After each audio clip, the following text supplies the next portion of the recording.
Good morning, Indian devotees. I welcome you all to Bhakti Sangha Japa conference call for this mid-morning session. This is Shivani from National Engineer. Let us move to our next part of the session. Last week we started a new series of 18 rasas from Ramayana. Today is session 2, which will be given by His Grace Haridas Varya Prabhuji. May I know who all have joined this morning?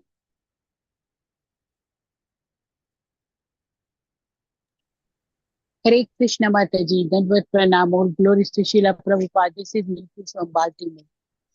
Hare Krishna Nitya Mataji, please accept my humble obeisances. Srila Prabhupada ki jai, Guru and Gauranga ki jai. Thank you so much for joining and giving a beautiful association this morning. Hare Krishna.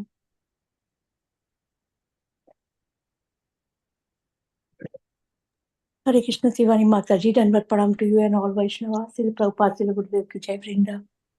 Hare Krishna Vrinda Gopika Mataji, please accept my humble obeisances. Srila Prabhupada ki jai, Guru and Gauranga ki jai. Thank you so much for joining Mataji and giving a beautiful association this morning. Hare Krishna. Hare Krishna Shivani Mataji, Dandavat Pranam, all glories to Srila Prabhupada. This is Vedanta Gandharvika Devadasi from College Station, Texas. Hare Krishna Vandita Gopika Mataji, please accept my humble obeisances. Srila Prabhupada ki jai, Guru and Gauranga ki jai. Thank you so much for joining and giving a beautiful association, Mataji. All glories to your services. Hare Krishna. Hare Krishna Hare- Shivani Mataji. This is Kiran Goyal from Baltimore. All glories to Srila Prabhupada. All glories to sample devotees. So much happy to see you here. Dandavat Pranam to you. Hare Krishna. Kiran Mataji, please accept my humble obeisances. Srila Prabhupada ki jai, Guru and Gauranga ki jai. Thank you so much for joining and giving a beautiful association this morning. Hare Krishna. Hare Krishna Mataji, please accept my humble obeisances. All glories to Srila Prabhupada and Sri Guru and Sri Gauranga and all the assembled devotees. This is Yashamati Priya Devidasi from Chicago.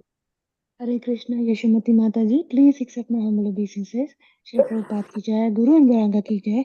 Thank you so much for joining, giving a beautiful association for the beautiful recitation, Bhagavad Gita chapter 10 and the beautiful chanting. Hare Krishna. Hare Krishna. Hare Krishna. Hare Krishna Shivani Mataji, Sumi from Chennai. All glories to Srila Prabhupada. My Dandavat pranams to you and to all the devotees in this meeting. And my Dandavat pranams to Prabhuji. Hare Krishna, Sumi Mataji, please accept my humble obeisances. Srila Prabhupada ki jai, Guru and Gauranga ki jai.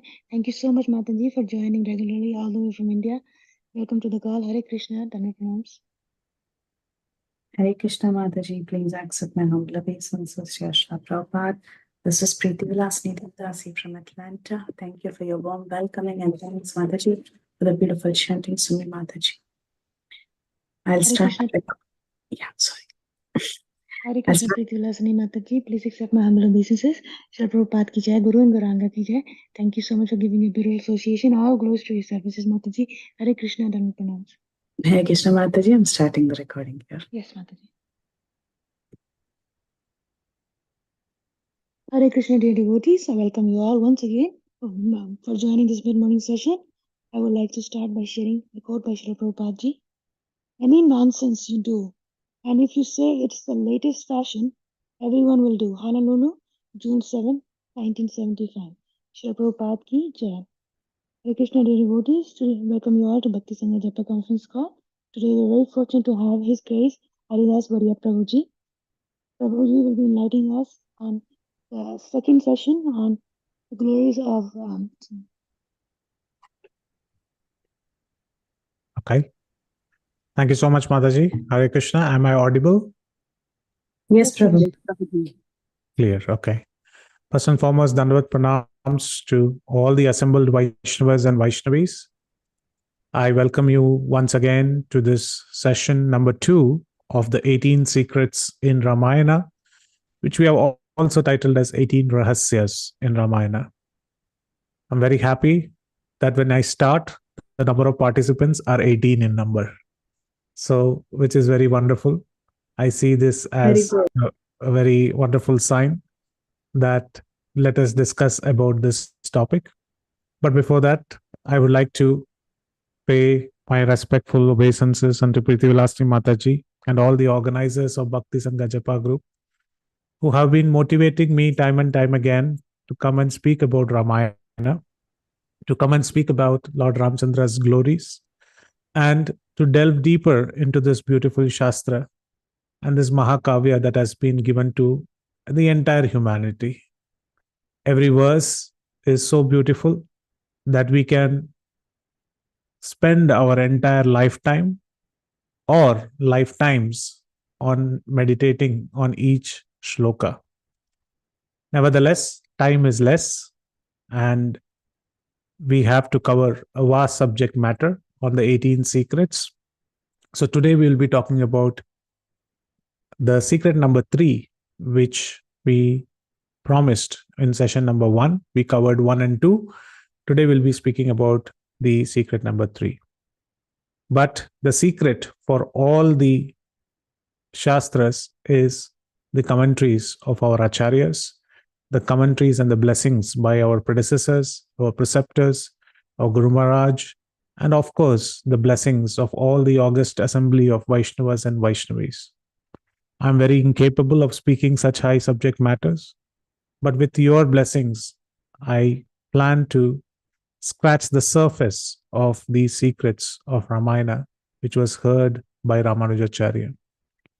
So before we start, I would like to pay my humble obeisances unto all the Acharyas with a begging heart and with a begging prayer that please bestow your mercy upon me so that I can speak something which is worthy for all the devotees' attention.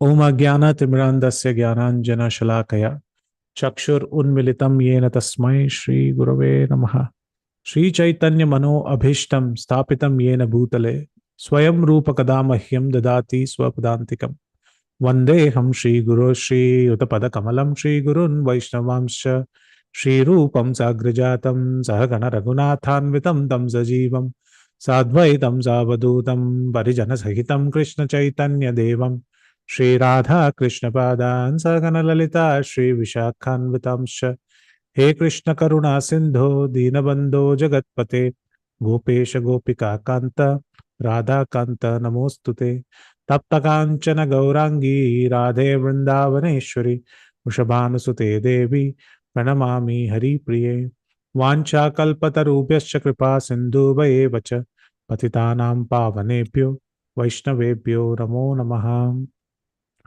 Nama Om Vishnupadaya Krishna Prashtaya Bhutale Srimate Bhaktivedanta Swamin iti namine Namaste Saraswate Deve Gauravani Pracharine Nirvisesha Shunyavadi Paschatya Deshatarine Jai Shri Krishna Chaitanya Prabhu Nityananda Shri Advaita Gadadhara Srivasadi Gaura Bhakta Vrinda Hare Krishna Krishna Krishna Hare Hare Hare Rama Rama Rama Hare Hare Mukam karoti vachalam pangum langayate girim yetkripatamaham vande Shri Gurum Dinatarinam Paramananda Madhavam Shri Chaitanya Ishwaram Hari Om Tat Sat Ramaya Ramabhadraya Ramachandraya Vedase Agunathaya Nathaya Sitaya Pataye Namaha. Once again, welcome each and every one to this august assembly of all the devotees who are eager to hear about this beautiful Katha or the Mahakavya written by Valmiki, which is known as Srimad Ramayana. So in this, we have been seeing the 18 Rahasyas. The topic that we have taken is the 18 secrets or Rahasyas from Ramayana.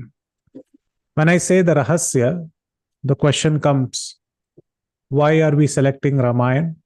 And of course, we spoke about this in the previous lectures. Veda Vedye Pare Pumsi Jate Dasharadatmaje Veda Pracheta Sadasi Sakshat Ramayanatmanaha.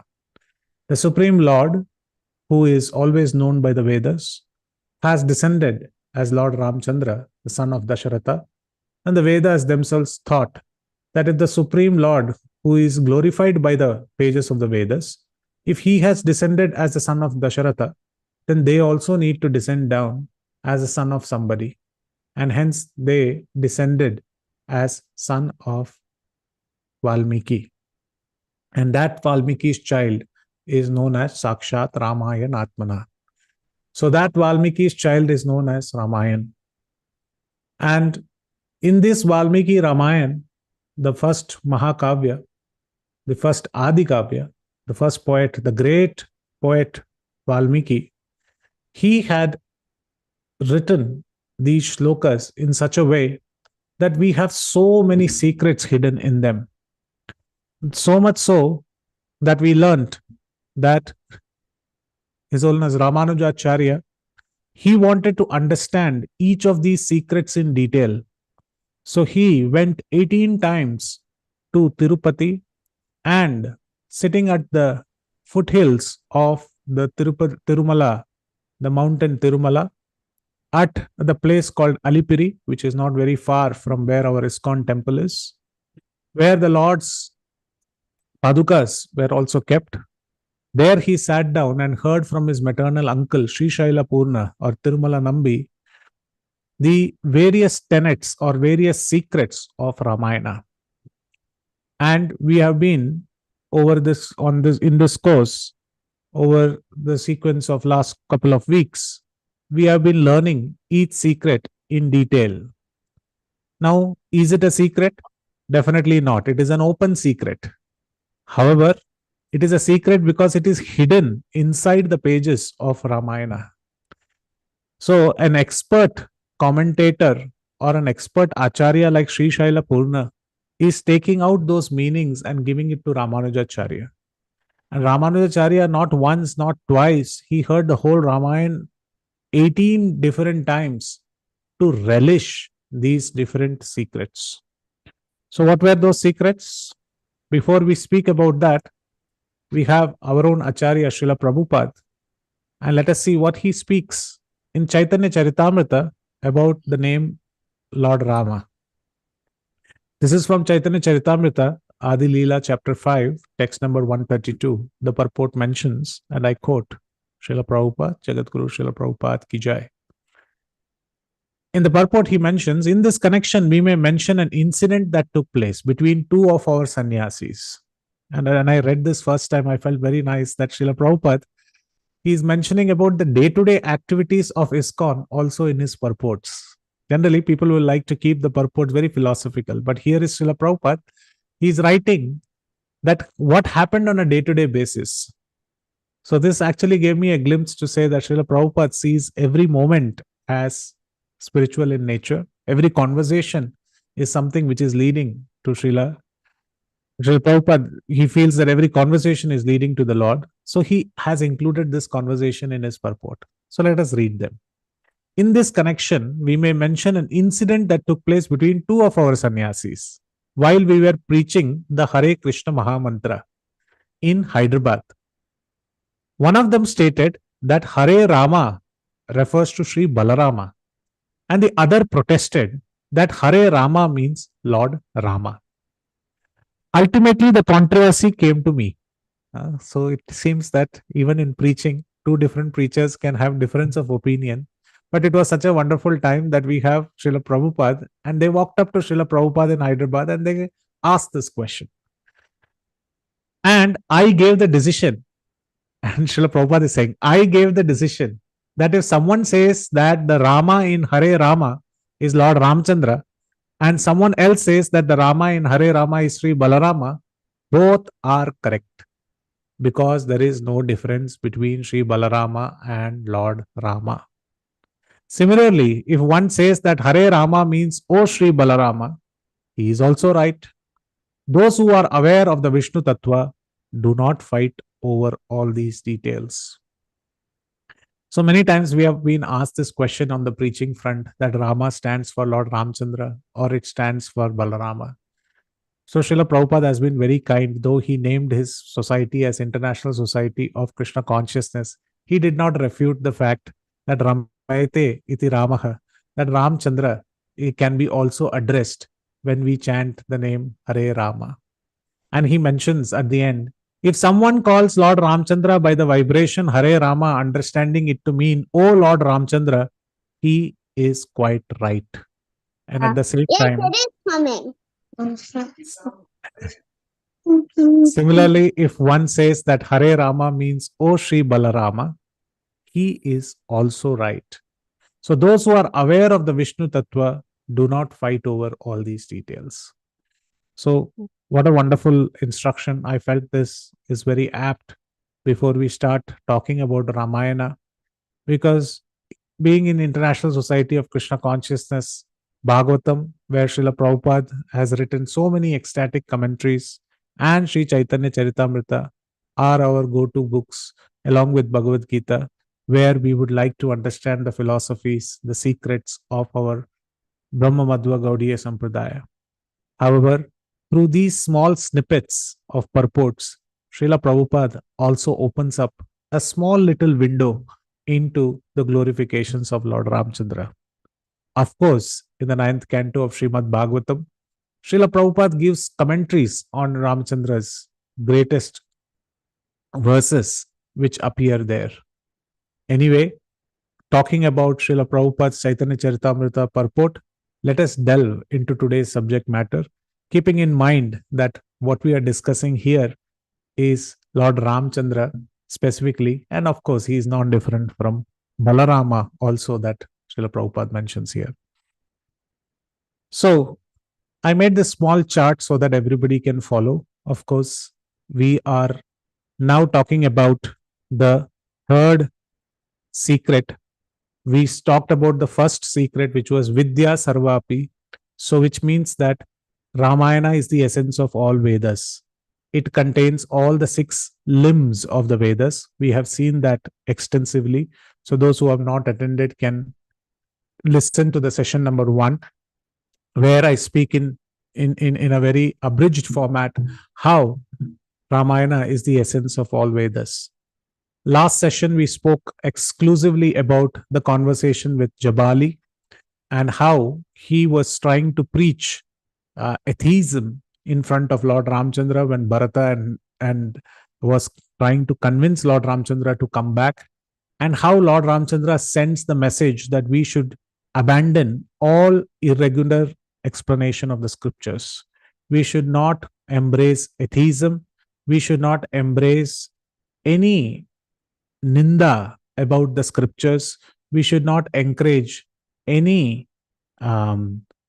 irregular explanations or commentaries which are given against our faith.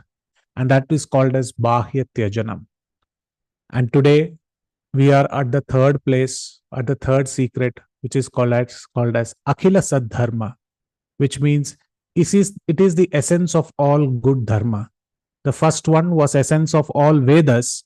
Of course, Vedas talk about dharmic activities that we are supposed to follow in our day-to-day life. And today we will see some examples, not all, because in the religion, so many good things are being spoken about. How one should be obedient, how one should be compassionate, how one should be truthful, how one should be austere. There are so many rules and tenets that one has to follow in their life. But today we are going to delve on certain aspects. Of course, Ramayana has everything. How a brother and a sister should behave, how 2 brothers should behave, how brothers should be obedient to their father, what are the instructions of a mother that a son should obey, how should a king rule over a kingdom, how should the subjects be. These are many rules and tenets that Ramayana teaches us. How the ministers have to be very obedient to their king. What is a good counsel? What is a bad counsel? What is the role of spies? Can spies also follow dharma? There are many subject matters on this that we can speak about. Because time is less and we have to speak about this third secret, so we shall pick up the third one. You see that the 4, 5, and the 6 are empty. Similarly, we have to cover up to 18. I have kept it blank so that you will come back again and again, trying to flip this chart and see what is the 4th, what is the 5th. And these are all connected together. If you're thinking that these are all one by one in separate, they are different secrets. No, they have a structure of connecting it together. We will slowly learn the structure as we reach number 6. So be with me. Now, the tough part of the lecture is over. Generally, they say that the first part of the lecture is where everybody has their attention, and the speaker has to speak the most toughest part of the lecture in the first 15 to 20 minutes. After that, as people relax and they hear the monotonous voice, they would like to indulge in katha, and that is where we are going to go. So, Akhila Sadharma means essence of all good dharma. That is what we are going to talk about today. So, first example that how Ramayana showcases this particular aspect of Akhila Sadharma, essence of all good religion. One of the aspect that it showcases again and again, and it showcases in various different kandas, is obedience to parents. We all have our parents. Some are blessed to live long life with their parents as their parents are living, and they have their desires. So, a duty of a son or a duty of a daughter is to obey what the parents say. And Ramayana showcases this many times. So, I stop here. I would like to ask question because you all are aware of Ramayana.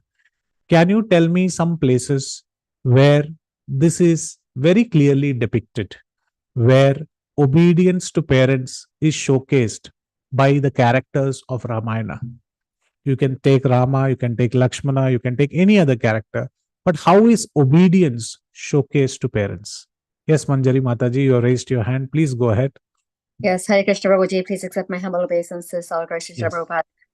The first example would be for Lord Rama that I was thinking of when he was obedient to his parents, when Dashrath Maharaj was asked by Kaikei to send the Lord to the forest for 14 years. So without even asking questions, why or anything, he listened to I guess Kaikei's will. I know Dashrath Maharaj also said that you don't have to listen to me, but he still listened to his parents. Very nice. So that was one obedience. Very correct. Anybody else? Any other? Yes. During Sitaram marriage, Ramachandra said that let Dasharath be told, and once he says, then I will get married. So he waited for Dasharath.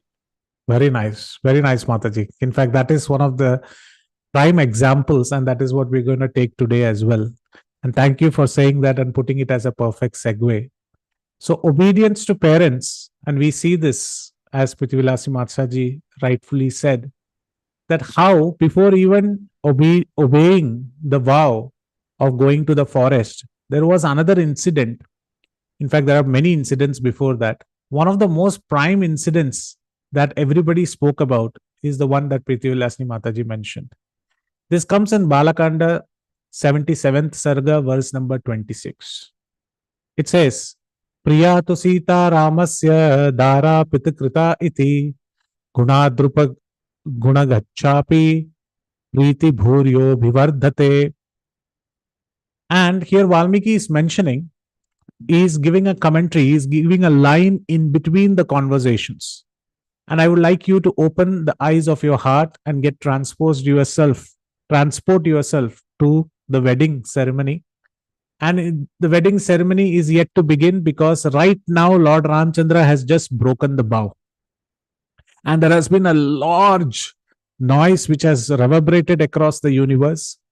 People are happy that finally the Swayamvara challenge, which was kept to break the Shiva's bow, has been broken. And now Sita's hand has been won. Janak Maharaj gives a sign to Sita to come and garland Lord Ramchandra. But Lord Ramchandra takes 4 steps back and says, stop. And the reason that is mentioned here is the verse that we are reading. Priya to Sita Ramasya Dara Pitakrita iti.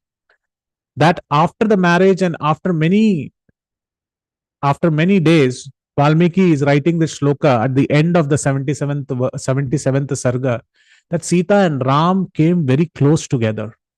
Why did they come to very close together? And Valmiki is giving the secret. Sita has become the beloved of Rama as she is wedded with the assent of his father Dasharatha, or the approval of Dasharatha. Now we might say, wait a second. Vishwamitra was there, Lakshmana was there, Janaka was there, all the assembly of Mithila was assembled there. Mother Sita was holding a garland in her hand. We did not hear about Dasharatha. Where was Dasharatha? Dasharatha was in Ayodhya.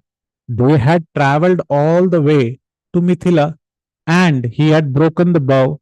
But here it is saying Sita has become the beloved of Rama because she is wedded with the approval of his father Dasharatha. And because the approval, because it was an arranged marriage, no, we think that Mother Sita gave the garland to Lord Ramchandra, because in popular serials in TV they show the minute Ramchandra broke the bow, the girl will come, Sita will come and she will put the garland. But Valmiki says this is not how it happened. How it happened was Ramchandra said, I am not going to marry because my guru, Vishwamitra, he said, Pashya, Rama Dhanur Pashya. He said, please look at the bow.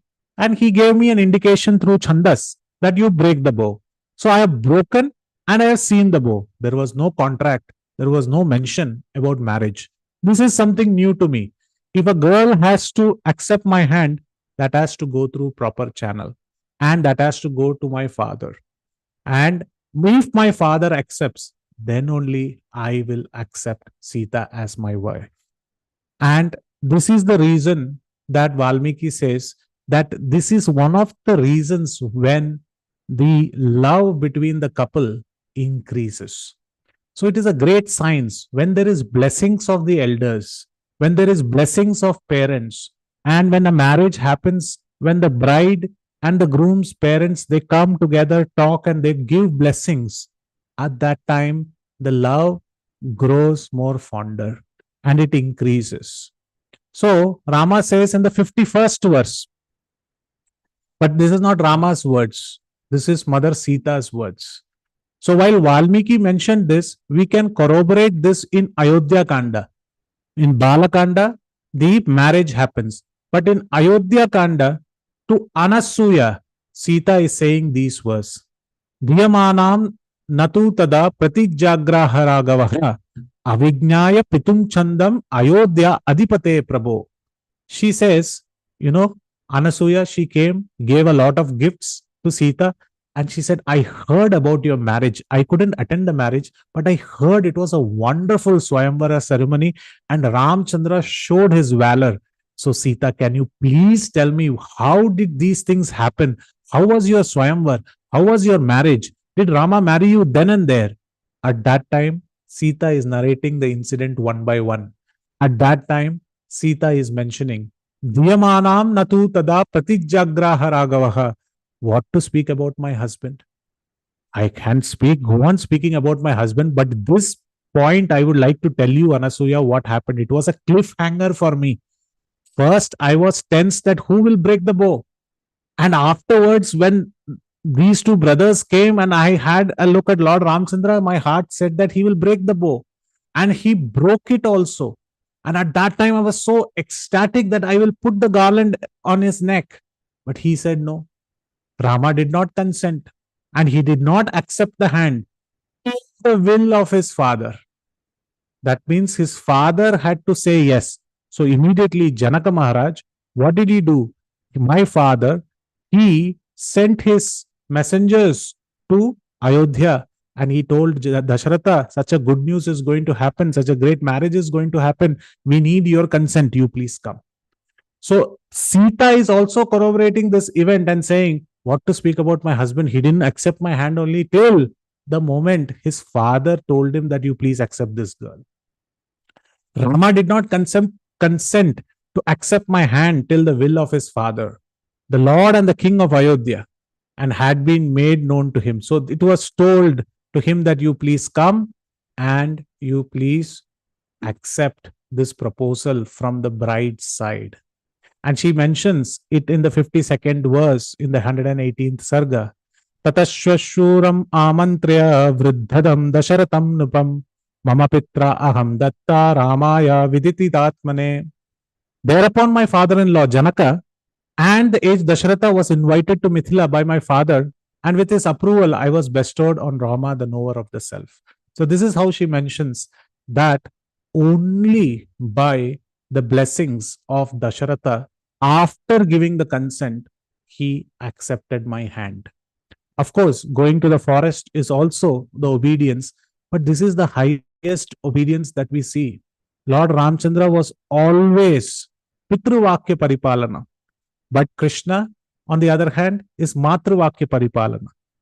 Lord Ramchandra exhibited how to execute the vows of the father when he came as Krishna, when he appeared, when Devaki said, "You please hide your hands." The first instruction he obeyed and he hid his hands. So while Lord Ramchandra shows how to follow the will of the father, Krishna shows how to follow the will of the mother. He accepted being bound by Yashoda also. So these are very beautiful narrations that we see. And here we see that Lord Ramchandra was very obedient to parents. And this is mentioned by one of a very great Sri Vaishnava poet in his kavya known as Manju Ramayana. And this was written in 1948. And when the Mysore king actually called this poet, and this was written recently, but this showcases that verse. He was called by the Mysore king and said, "Can you recite something which you have written?" And he wrote an entire Lagu Kavya, that is a short poem, which is on every single kanda of Ramayana. So in the Bala Kanda, he writes, Tatasya tatasya samagatasya nipidya turnam padapankajatam anugyatasya videha putrayaha nipidya masa karambujatam. He says very beautifully that tatasya samagatasya. First, Dasharatha arrived in Mithila and was very happy with the proceedings because he was rushing. He was sent a message, a beautiful marriage is going to happen and your approval is necessary. He was thinking, Rama should have approved him. Why he needs me? Okay, anyway, Rama is a very good child of mine and I want to see the girl as well. So he rushed to Mithila and he was very happy with the proceedings and the way he was welcomed. At that time, what happened? Nipidya turnam padapankajatam. Rama immediately fell down at the feet of his father and held the feet of his father and said, all the elders are saying I should accept this bride, but I won't accept the bride unless and until you give me the approval. And Dasharatha was shocked. This boy is holding my lotus feet. He's holding my feet and asking for approval for marriage. He's a Kshatriya. He can take wives. He can accept wives, but he's asking my approval. Nipidya turnam padapankajatam. He was holding the lotus feet of Dasharatha and he's saying, please, anugnatasya videha putraya. Anugnya, please give me your opinion, your permission. What do you think about this proposal? Tasya videha putraya, one who is the putri of Videha and she is Vaidehi. What do you think about her? And when he said, I approve Rama, you please marry, Nipiddayamasa karambujatam. He then only caught hold of the hand of Mother Sita. So he didn't catch the hand of Mother Sita unless and until first he caught hold on the feet of Dasharatha. So this is a great kavya which was written as Manju Ramayana and this shloka appeared. And this, after reading the whole Manju Ramayana, the king of Mysore gave the prize to this poet called as the Srinidhi Swami. His Ramayana is very popular, one amongst the many popular verses, but there this mention also arrives. You can think about how devotees are. They connect the shlokas from various places and they would like to write their realizations about these secrets which are mentioned in the age-old commentaries as their own renditions. And of course, he was prized by the king of Mysore. Nevertheless, the secret that first we learn is that the third secret is Akila Saddharma. All good things about the religion is mentioned in Ramayana. And the first thing that comes again and again is obedience to parents. So we learned the first one, which is obedience to parents is the religious tenet or the essence that is being mentioned. The context where we spoke about is denied marrying Sita without the consent provided by Rama's father Dasharatha. That is Rama denying this particular marriage unless Dasharatha approves it. And there are two verses that we can see. First, Valmiki mentioning it that he will only accept only after the approval of Dasharatha, and that is why the love actually fructifies or increases. That is mentioned in the 77th Sarga, verse number 26. And then how the marriage invitation or the counsel or the approval was sent by Janaka, which we also read about, which is in 51 and 52. And both these verses are also spoken by Sita to Anasuya. So the first secret amongst the 3A that we learn, one of the examples of Akhila Sadharma, essence of all good religion, one of the point is obedience to parents, and that is exhibited and showcased again and again and again in Ramayana. We shall move to the next one. No illicit relationships. So again, I pause here. Any examples that devotees can give how this is exhibited in Ramayana? No illicit relationships. Hare Krishna Prabhuji, Dandavats. Hare Is Krishna. it when Rama, Sita and Lakshmana are in exile, Ravana's sister, she approaches to kind of, and she proposes to Ramachandra, and Ramachandra refuses.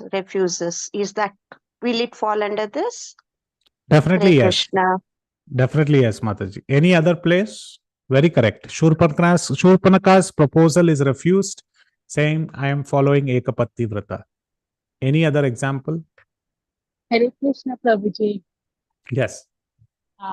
When Rama and Sita get married, and after marriage, Sri Ramchandra ji gives Mata Sita one Patni Vrata vachan, and will that follow under that?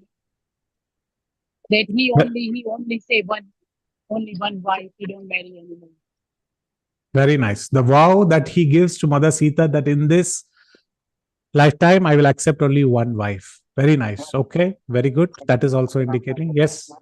One more thing Krishna also, Prabhuji. One by one. Yes. Please go ahead, Mataji. Hare Krishna. Hare Krishna. Thank you, Mataji. So, Prabhuji, I just thought that Ravana kidnapping Mother Sita, that is also a thing, will come under this. And also, while they are moving on in the forest, the sages, they see the beauty of Lord Rama and they insist that they want to marry him. And Lord Rama says that in this lifetime, means like in next lifetime, your desires will be fulfilled. Very, very nice. Rishi Gopis. Yes, very nice. No illicit relationships. The whole kidnapping itself sends a message that if somebody has illicit relationships, that will not go good for them. So that as an example, and the Rishi Gopis. Very nice. Very nice, Mata. Any others? Yes, Prabhuji. When Sita Mata is she's again exiled to the forest, right? And at that time, Lord Ramachandra, on the advice of the ministers, performs the Ashwamedha Yajna. And normally the Vedic injunction is that the couple should be present to perform such Ashwamedha Yajna. And many of them insist and instruct Ramachandra to marry again, but he refuses and installs a golden Sita, Suvarna Sita. Correct. And that's how he performs the Ashwamedha Yajna under because of this Ekapatni Vratastha kind of principle being followed by Ramachandra. Very correct. This comes in the Uttarakanda. We discussed about this in the previous session, how the rituals are kalpa, and the rituals are performed for the Vedas part of it. We mentioned this. And there also he did not accept anybody but created a golden Sita. Very correct. Anybody else? I see somebody's hand up. Yes. I was thinking not of Rama but of Lakshmana. I don't know if it's relevant. That's all right. Tara comes out, sort of not very properly dressed. He immediately puts his head down and he speaks. So I thought that was also another indication of Lakshmana's behavior besides Ramchandra's behavior. Correct. The glorious verse, Machaji, that you spoke about, where Valmiki writes the shloka in the drunken form, how Tara comes. Sita khalanti madhavishkalanti sugriva tara hemojjalanti. So how she actually walks and comes in a drunken state. The shloka also follows in that particular format. And Lakshmida Sannidhanam. Lakshmana is towering over Tara, standing like the emblem of purity, and he looks down and says, I cannot look at a female who is half clad with clothes and she is naked, and I cannot look at her. So, yes, very correct how an etiquette should be. All these examples are absolutely correct. But illicit relationships, one can follow this rule of no illicit relationships, they can follow in their life. But it is most glorious when this quality is explained or glorified by others about Ramchandra.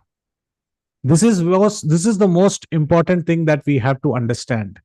That yes, Gautama Ahalya is also the correct example. So many examples. As I said, Ramayana has tons and tons of examples of daily life, of essence of all good religion, which is how to be proper, not to be lusty, how to have no illicit relationship. There are many.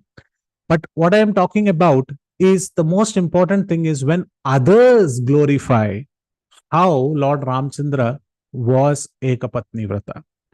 So for that, we have to enter into a very beautiful conversation where there is no Lord Ramchandra, where there is no Shurpanakha, where there is no Tara, where there is no Lakshmana, where there is nobody. It is a conversation between two other people. It is a conversation between two others. And hence we will, yes, Kaikeyi. And Kaikeyi and Manthara. Kaikeyi tells Manthara, stop, don't talk anymore. Once she says about Sita and Ramachandra being. So we'll see whether it is Sita, Kaikeyi and Mantra. She tells about Mantra to stop speaking. Yes, but then she speaks to Bharata. So and again, open the hearts, transport yourself to this Ranga where Kaikeyi and Bharata are standing. Bharata comes back from his maternal kingdom. Kaikeyi immediately receives him. First, Bharata goes to his father's Raj Bhavana, where his palace, where he doesn't see Dasharath Maharaj. So worried, he comes back and enters his mother's palace. She's very elated to see her son. Immediately she says, why did you hurry and come in a chariot to meet me immediately? You might be tired coming from your maternal house. So why don't you take some rest? But Bharata had so many questions in his heart. He immediately asked the question, that's all right, mother, how are you? She said, I'm fine. Look at this throne. It is bedecked with jewels. Why don't you sit down here and why don't we talk? How is Yudhajit? How is Ashwapati, my father? She asked all these questions. How is the maternal uncle? He asks, are they all fine? Bharata keeps it very short and says, everybody is fine, but I don't see my father. I went to his palace. Where is he? This is Ayodhya Kanda, 72nd Sarga, verse number 15. Bharata very clearly asking Kaikeyi, where is my father?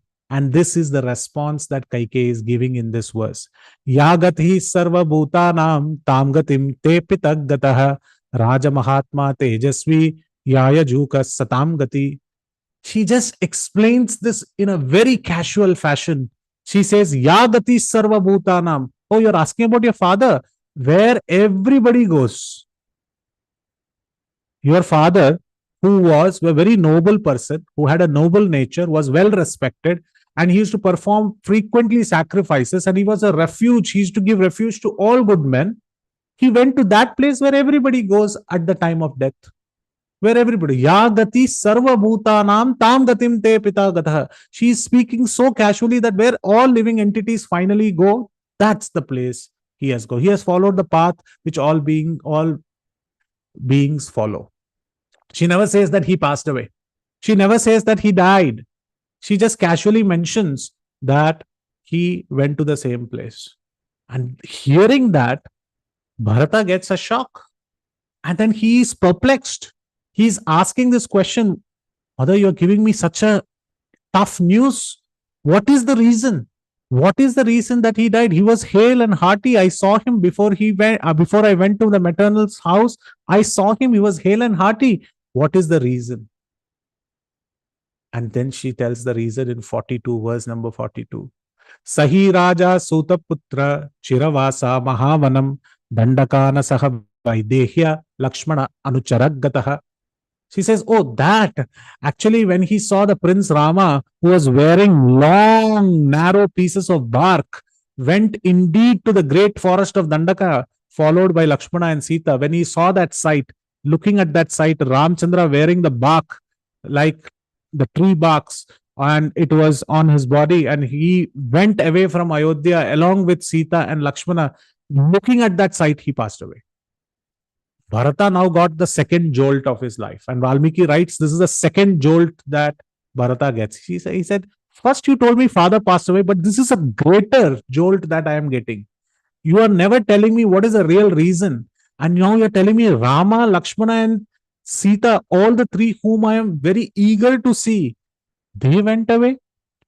Why? What happened? And he's asking a lot of questions. And he's asking a question, why Rama has to be banished to the forest, mother? Kaikai, please tell me why he has to be banished to the forest. Did he kill a cow? Did he steal anything from a brahmana? Did he go and kill a child in the embryo? Did he take somebody else's wealth by force? So he gives many reasons. And at the end, he says, did he look at anybody else's wife in an inappropriate manner? This is the question that Bharata asks Kaikai. Did he steal wealth? Did he accuse a brahmana? Did he give trouble to a brahmana? Did he steal his cow? Did he kill a child in the womb? Did he steal anybody else's wealth? Did he steal somebody else's property? Or did he cast a glance on someone else's wife who is not his? At this time, this is what Bharata asks. Kachanna paradharan varajaputra abhimanyate kasmat sadandaka aranya bhunuha ivasitaha. Has the prince indeed not longed for the wife of another? Why was my brother Rama expelled to the forest of Dandaka? This is the question he is asking Kaikai. Kaikai, at this point of time, my dear devotees, please put yourself in the shoes of Kaikai. Kaikai is supremely happy that Bharata is back, Rama is gone. She was having anger in the heart. Because of Mantra's word, she was feeling angry in the heart towards Lord Ramchandra. And at this time, this particular question came about. And at that time, Kaikai's face changed. And this is the shloka Kaikai says. And this is not a shloka that she says. She rebukes Bharata. She chastises Bharata of speaking ill about his brother Ramchandra. And what does she say? Na brahmana dhanam kinchid hatame ramena kasyachit kaschinna adyo daridra vatena apapo vihimsiteha na ramaha paraddaramaha cha chakshurбhram api pashyati. The last line is the most important line, the most venerable line in Ramayana. Na ramaha paraddaramaha cha chakshurбhram api pashyati. Kaikai rebuked Bharata and said, how can you even say about Ramchandra like this? Even though I have anger towards Ramchandra and I banished him, I asked him to be banished to the forest, but you are asking and you are putting all these wrong accusations on such a divine person like Lord Ramchandra. Not even a little belonging of any Brahmana was stolen by Rama.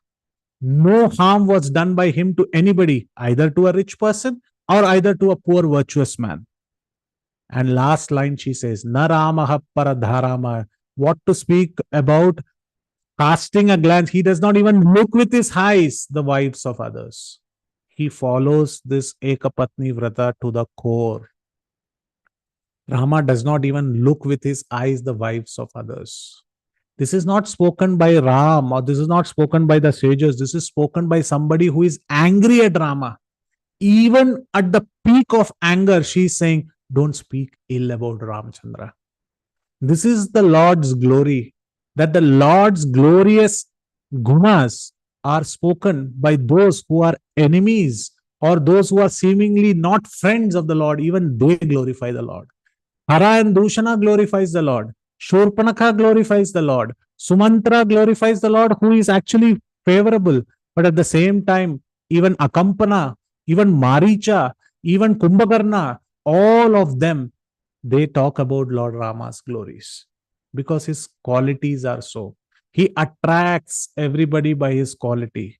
And he showcases by this example when Kaikeyi speaks about him to Bharata and rebukes Bharata that na Rama paradharama chachakshubhyam api pashyati.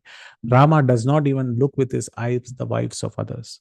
Another occasion that we see is when Ravana falls. Mandodari comes running towards Ravana's dead body, and when her shadow is going to touch the shadow of Lord Ramchandra, he takes 4 steps back. Rama never takes a step back in battlefield, but another person's wife, her shadow should not touch his shadow. He takes 4 steps back. That is the charitra. That is the character. And that is the character that Rama exemplifies. And he says that is the difference between Ravana and Ramchandra. Ravana had an illicit eye towards Mother Sita, and that brought about his entire doom and destruction. And Rama, because he had no illicit relationship and he was purely truthful to his vow of Ekapatni Vrata, and is showcased by even by his seemingly enemies and adversaries, which is Kaikeyi. So this is a very beautiful relationship that we learn. So the second example that we learn here is Akhila Sadharma. First was obedience to parents. How, without taking the permission of his father, he did not marry. The second, even after marriage, he ensured that that acceptance which was given by the father, that is the only approval in his life. And he does not have any other approvals, or he does not accept any other wives. So Bharata's inquiry to Kaikeyi on the reason of Rama's banishment and Dasharatha's death is where we can see this being very clearly mentioned, and Kaikeyi rebuking Bharata, though she is elated to find him back. And we learn that even enemies glorify Rama. Those who want to refer the verses can go to Ayodhya Kanda 72nd verse, 72nd Sarga, verse number 15, and they can read the verses between 39 to 48. So we covered 2 examples. We have 10 more minutes. We can cover 2 more examples. And with that, we will give a rest. So the third example is the determination to follow the vow. And again, here the vow, we spoke about Ekapatni Vrata. We spoke about protecting everybody like Vibhishana in the past. Can anybody give me 3 examples in the interest of time? How he is determined to follow the vow? Any 3 examples? Sakradeva Prapannaya Tavasmiti Yachate. Very correct. Ramacharma Shloka Sakradeva Prapannaya Tavasminiti Yachate. Abhayam Sarvabhutebhyo Dadami Etad Patam Mama. So this is very nice. He vows that he will protect anyone, and Abhayam Sarvabhutebhyo, he will give protection to all the living entities who fall at his lotus feet. And he has done that to Vibhishana, and he even said that he will do that to Ravana if he falls at the lotus feet. Very nice, Mataji. Anybody else with any other vow? Ekapatni Vrata we have followed. There was a vow which he makes at the Gandhamadana mountain.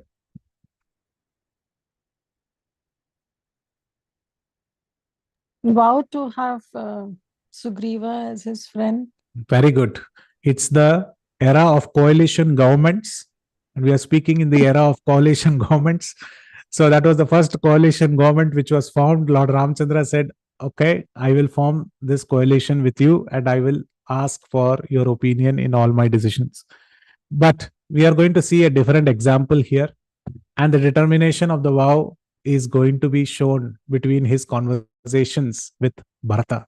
And this is a very beautiful conversation. In Ayodhya Kanda 107 Sarga, verse number 3, this is a conversation. Again, open your heart. Please transport yourself to that image that I show you. Janaka is sitting there. All the sages are looking forward. Jabali is there.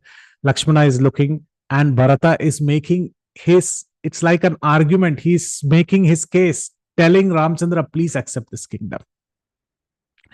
And he says, you should accept it now that father is gone. So what are you trying to protect? You should accept the kingdom. At that time, Ramchandra reveals a secret to Bharata.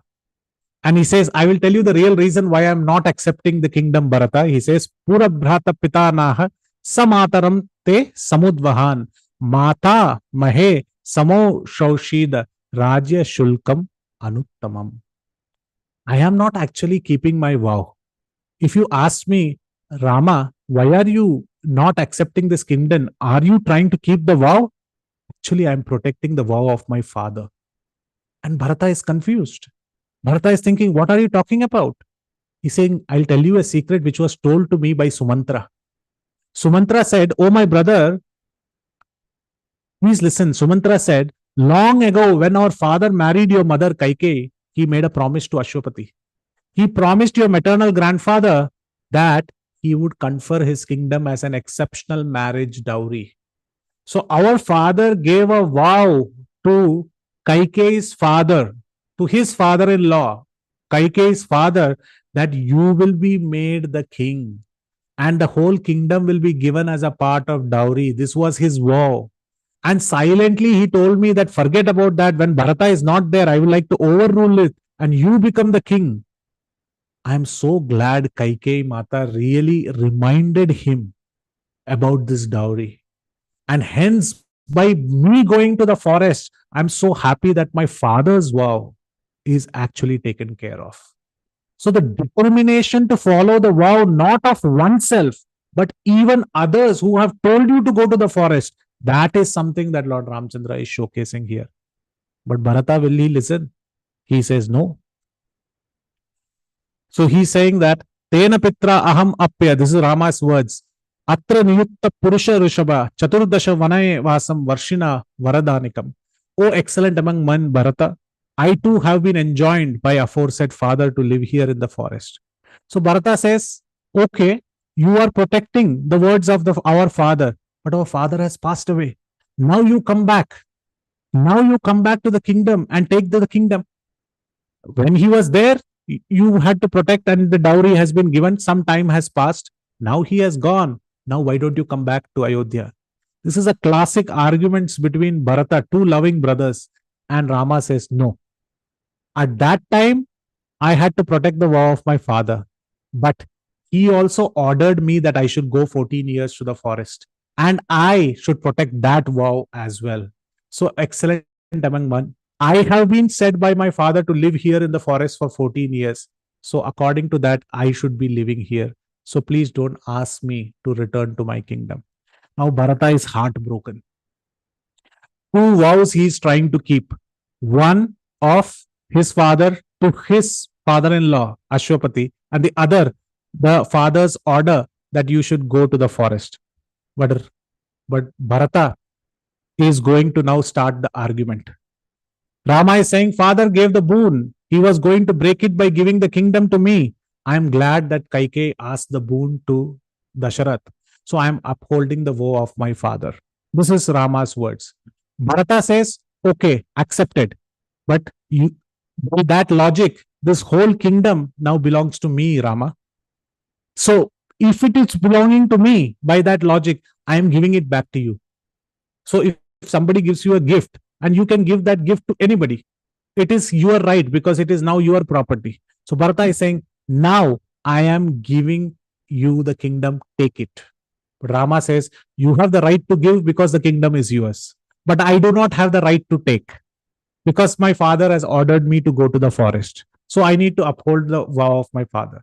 So Bharata is very disappointed, but he doesn't leave the argument. He says, let us exchange. Let's do an exchange offer. I will live in the forest. You rule the kingdom. Rama says, no way. Orders are destined for each one and they have to execute the same. It's not that the brothers can exchange the offer. This is not possible. This order was given to me, not to you. So if the order is given to me, I have to execute the order.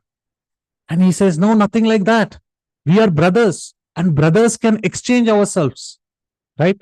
You have done the forest life for some time. Now let me take over and finish the forest life of 14 years and you rule over the kingdom. And Rama says, this is not possible. Then Bharata says, if this is not possible, I'll give you an injunction where you can take a kusha grass, touch, and give it to me. And then this transfer power of attorney will come to me, and I will execute as Lord Ramchandra. I will execute the rest of the Vanvas, the forest living, and you take the kingdom. Rama says, there also you should look at Akhila Saddharma. The Dharma says that one can only exchange before an activity is started. Just imagine you have taken a ticket from Houston, Texas to go to New York. You have started the journey. Halfway, you have reached.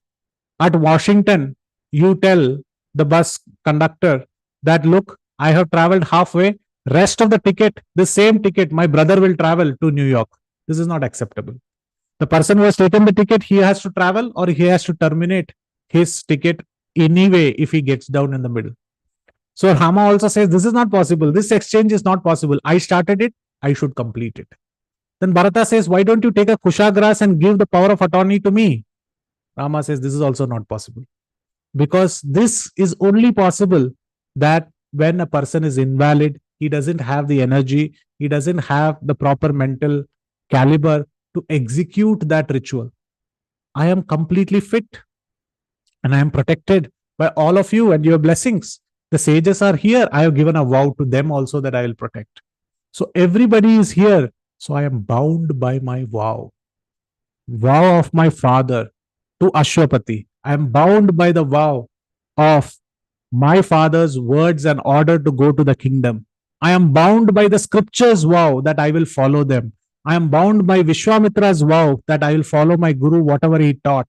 I am bound by the law books or the Vedic principles of dharma that one cannot exchange the kingdom. It is at that time Bharata falls at his knees and he says, Ram, I cannot win over you. Your determination to follow the vow of the order of being obedient to the parents is supra excellent. This is beyond any measure. And at that time, Lord Ramchandra makes a very beautiful statement. And this is a very wonderful statement. Ramchandra says in Ayodhya Kanda 112 Sarga, verse number 18, and this is one of my favorite verses. Pura brata pitanacha mataram te samudvahan mata mahe samaushida rajya shulkam anuttamam. He says, I think the shloka did not change, but I will change. I'll tell you the shloka. Let's go to the shloka itself, because this is not the shloka. I think there was a copy paste error. I will tell the shloka that Ayodhya Kanda 112th Sarga, and this is verse number 18. So let me show the shloka to all of you. This is a very beautiful shloka. It's a miss in the PPT. Apologies for that. Let's see the shloka. The shloka says, this is the shloka that you see. Lakshmi Chandrad apoyada va himavan va himim tejet atiyat sagaro velam na pratignyam aham pituhu. He says, light may go off from the moon. Himalayan mountains may shake off its snows. The sea may transgress its shores. But Bharata, I will never be false to my father's vow. This is a determined verse. A verse of determination where Lord Ramchandra boldly says, light may go off from the moon. Even the moonlight might leave the moon at any point of time.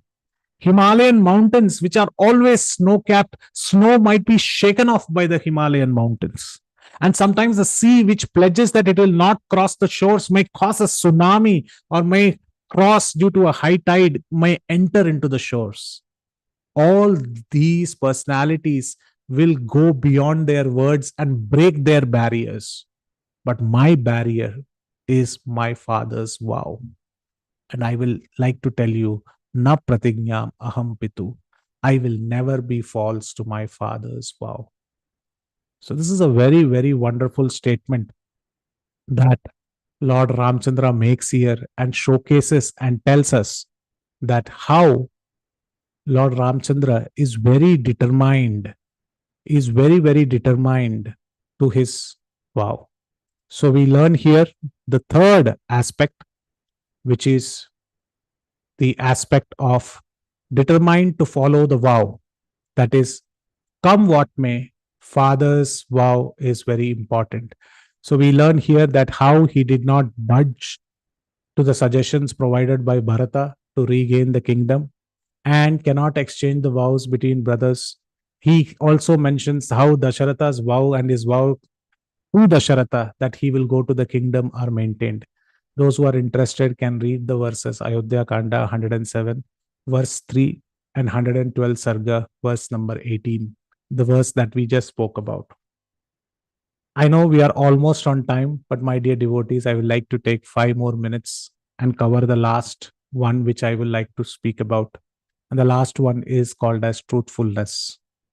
Of course, there are many, many tenets of dharma that is mentioned, but this is one of those aspects which is very beautifully resembled or showcased by Lord Ramchandra. And where does he show that? He shows that to Shurpanaka. Shurpanaka enters the hermitage and she immediately sees Lord Ramchandra and she asks this question in Aranyakanda 17th Sarga, verse number 12. Jati tapasa rupena sabharya sharachapadrik agatah tas tvam imam desham katam rakshasa sambitam kim agamana krityam te tat tvam akhyatam arhasi. She is saying that please tell me, you are an ascetic. You look like an ascetic. You have tree barks on your head, but still you are with a wife and you are having bows and arrows, yet you look like a sage. Why have you come to this province? And this province is our ilaka, our area, and it is frequented by demons. Can you please tell me aptly what is the purpose of your visit and why have you come here actually? Can you please tell me? And at this time, if it was us, we would have said, you have trespassed into my property and you're asking me, who am I? Can you please tell me who are you? But Lord Ramchandra never replies like this. He was asked this question. At that time, Valmiki mentions a shloka, Eva mukta tu rakshasya shurpanakha parantapaha rujubuddhitaya sarvam akhyatum upachakrame. Rama, at that point of time, he knows that the person who is coming and asking has different intentions than which is good for us. But still, when the question was asked, he doesn't twist and turn. He gives a truthful answer. Thus asked by Demonis, and this is Valmiki's words. These are not words of Ramchandra. These are Valmiki's words where he exclusively he mentions how Ramchandra holds truthfulness close to his heart. Asked by Demonis Shurpanaka, that enemy scorcher Rama started to inform all about it truthfully or straightforwardly. Imagine somebody who is coming and asking us question. We will keep our replies very, very short. We will keep our replies so short that we would not like to dwell into the detailed answers. But that is not how Ramchandra replies. What does Ramchandra do? What does he do? He starts his narration right from the start. And this is his reply. Asid Dasharato nama Raja Tridasha Vikramaha Tasya Aham Agraja Putro Rama Nama Janeshhrutaha. Once there was a great king called as Dasharatha. With his godlike valor, he once won over the entire three worlds. And at that time, he did not have a son. And then he did a Putra Kameshri Yagya, and then he got a son. And out of that, I am the eldest son. Of the eldest son, my name, please hear, I am Ramchandra. And this is Lakshmana, this is Mother Sita, and I have 4 other brothers. I was told that I have to be living in the forest for 14 years. Purpanaka is thinking, why is he giving his entire CV in front of me? I just asked a question. You look like an ascetic, but Ramchandra is straightforward, truthful. He is straightforward in his answers because he has nothing to fear. And this truthfulness is, one might ask, what do you get by such truthfulness? One gets attracted. Shurpanaka was completely attracted to Lord Ramchandra. So much so that she went to Khara and Dushna and she started glorifying. And another aspect of truthfulness you see when in Aranyakanda 68 Sarga, verse 29 to 30, when Ramchandra holds Jatayu in his hands. Jatayu's bleeding has left his life in the hands, in the lap of Lord Ramchandra. What a great death, Jatayu. And at that time he says, Griddharaja Mahasatvam Sanskritaccha Maya Vrajaha. But he says, Maya Tvam Samugnato Gaccha Lokan Anuttaman. This third line is a very glorified line in Ramayana. He says, O great mighty king of eagles, you are going to be cremated by me very ritually as per samskara. Now one might say birds don't have samskaras. They don't need to be kept in a crematory pyre and they don't need not to be lit. They just are found dead on the side of the street and you don't need to do crematory rites. But Rama is doing crematory rites even for birds. Why? Because it was engaged in Lord Ram's service. So he's saying, you are cremated very ritually by me. Though I am all learned in the Vedic Shastras, I know you don't need a crematory ritual because you engaged in my service. Because for me, you laid down your lives. And because for Sita, you laid down your lives, I am going to ritually cremate you. And he says, Mayatam samagnato gachalokan anuttaman. And if I have spoken truth and only truth by the merit of my truthfulness, may you go to the heavenly planets and to Vaikuntha. May you get emancipation. May you get liberation. May you get moksha by the merit of my truthfulness. Mayatam samagnato gachalokan anuttaman.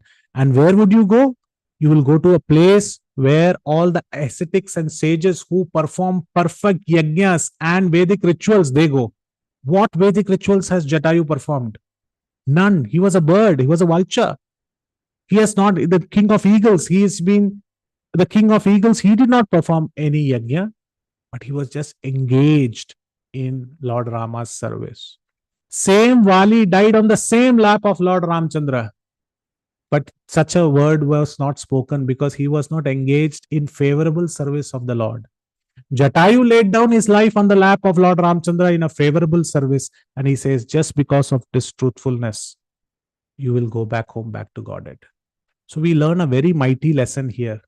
When we speak a truth, it protects us. But when we speak a lie, we have to protect it. And our protection is of no value. We'll have to speak 1,000 lies to protect one lie. And even those 1,000 lies will be caught at some point of time. So if we speak one truth, that truth will always protect us. But when we speak a lie, we need to protect it. So these four are the examples that we tried to learn today. Obedience to parents, no illicit relationships, determined always to follow the vow, and truthfulness. These are the various different tenets, or these are the various different points that we learn from Akhila Sadharma. Dharma speaks about all these things, and they are found in plenty in Ramayana, in every page, in every conduct, in every conversation.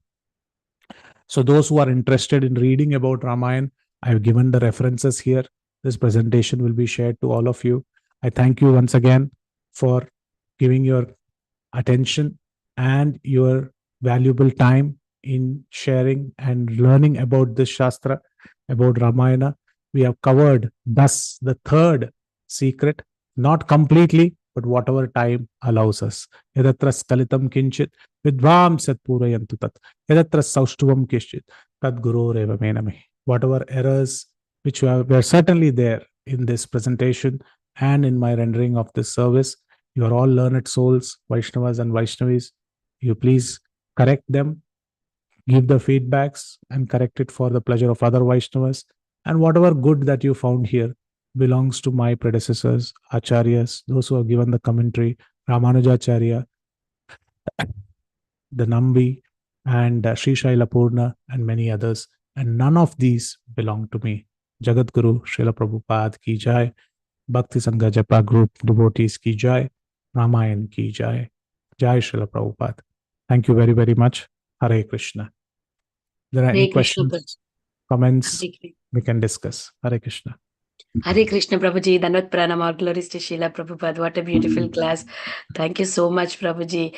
In the beginning, you started with Srila Prabhupada's statement about Rama, how discussion happened and how Srila Prabhupada gave the solution for it. And again, we saw the two secrets, and again, revision of that. And then you said that you will be connecting everything once we go to the sixth secret. I want to see how the connection goes so that we can memorize all the secrets in a sequence. Yes. Thank you so much, Prabhuji. And the third secret, I had 4 levels. You gave 4 things to make sure how this how this fits to that third secret, and very beautiful example for each thing, like how truthfulness, how obedient to the parents, no illicit relationship. Very, very beautiful example. So many points, and other devotees also shared wonderful, very nice, Prabhuji. Nectarian, Thank you, ma'am. nectarian class. As you said in the beginning, after 15 minutes, you will go into the deep storyline where you will enjoy. That's so true, Prabhuji. After 15 minutes, we spoke about all the secret, and you went into the story. It was like, oh, Prabhuji, you please continue doing it. Thank you so much, Prabhuji. Thank you, ma'am. And also, Prabhuji, that the song that you were, the verse that you were reciting for, I forgot. Tara. Tara, yes. Last time also when you gave the class, you did it, and you did it again now. It was so nice. Thank you so much, Prabhuji. Nectarian class. We open forum for the question and answers. Any realizations, please raise your hand, dear devotees. Hare Krishna. Hare Krishna. Any questions, realizations, feedbacks? More than happy to address them. I know it's already 15 minutes above time, so apologies for that. Yes. Hare Krishna, Prabhu. Dandavat pranams. No worries, Prabhu. 15 minutes is nothing. Really nothing. It was such a nectarian session. I'll just say it was excellent, excellent, excellent session. So really grateful to you for coming on the call and enlightening us. It was so wonderful. I just can't say it's speechless, but it really glued me, I'll say, to one place and hear it so attentively. Thank you, Prabhuji. Thank you, mothers. Thank you for your kind words. Hare Thank you for the blessings. Hare Krishna. Hare Krishna, Prabhu. Thank you so much. Such a exciting, relishable section. I'm so glad that the series has begun. Very, very close to my heart. This topic, 18 Rahasyas. Thank you so much.